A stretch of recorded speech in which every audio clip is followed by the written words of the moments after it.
basikal anak yang boleh dilipat. Sejujurnya mula-mula saya pun tak letak harapan tinggi. Setelah guna, memang susah nak patah balik. Saya mulakan dengan bakul depan. Bukan jenis nipis yang senang herot, tapi plastik tebal dan bila tekan pun solid. Senang nak letak botol air atau barang ringan bila keluar jalan-jalan. Lepas tu pergi ke tayar depan. Tayar jenis pom angin, bukan tayar plastik keras. Bila tekan, boleh rasa getah tebal dan ada lantunan. Saiz ini 12 inch, jadi memang nampak macam basikal betul, bukan biasa-biasa. Bila pusing tayar, pergerakan smooth dan itu buat kayuhan jadi lebih stabil. Di bahagian sisi pula, tayar sokongan yang ada lampu. Material dia pun bukan rapuh, rangka besi kukuh dan tayar getah tebal. Bila bergerak, roda ni menyala, buat basikal nampak hidup. Tayar belakang pun jenis pam angin dengan saiz tebal yang sepadan. Tapak tayar nampak jelas, getah tebal, bila tekan rasa berisi.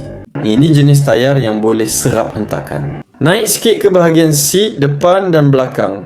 Siat dia bukan nipis, span dia solid dan balutan kemas. Bila tekan, ada lembut tapi masih menyokong. Bahagian belakang pula, struktur tempat duduk nampak seimbang dengan rangka, tak nampak sengit atau longgar. Di tengah rangka, ada pelindung rantai. Penutup penuh, plastik keras, kemasan licin dan bukan sekadar cantik. Rantai terlindung kemas dan selamat bila basikal digunakan. Masuk ke bahagian rangka badan. Ini yang betul-betul buat saya yakin. Rangka besi, kemasan cat rata, iaitu jenis rangka yang nampak tahan lasak, sesuai untuk penggunaan harian dan simpan jangka panjang.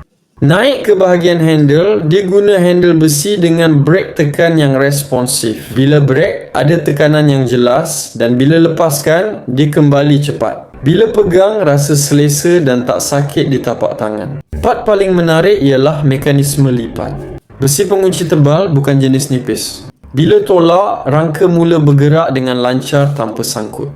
Bila lipat penuh, basikal jadi jauh lebih kompak. Tayar depan dan belakang rapat dan rangka masuk ke dalam. Semua bahagian nampak kemas, tak berjuntai dan tak rasa longgar. Yang paling buat saya terkejut, bila dah lipat, saya boleh angkat guna sebelah tangan. Pegang di bahagian rangka, angkat dan berat dia masih terkawal. Tak perlu dua tangan, tak perlu mengah. Senang nak angkat, masuk bonet, naik tangga atau alih ke tepi dinding.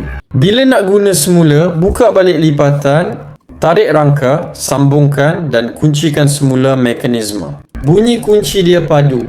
Bila goyang sedikit, rangka kekal ketat. Tak ada rasa longgar atau bergerak. Secara jujurnya, basikal ni bukan sekadar nampak menarik. Dari bakul sampai rangka, dari tayar sampai mekanisme lipat, material dia memang buatkan rasa yakin. Ia jimat ruang, mudah diangkat dan praktikal untuk dibawa ke mana-mana. Kalau kau tengah cari basikal latihan yang kukuh, boleh lipat dan senang urus, yang ni memang antara pilihan yang berbaloi. Segera check out sekarang sebelum sold out.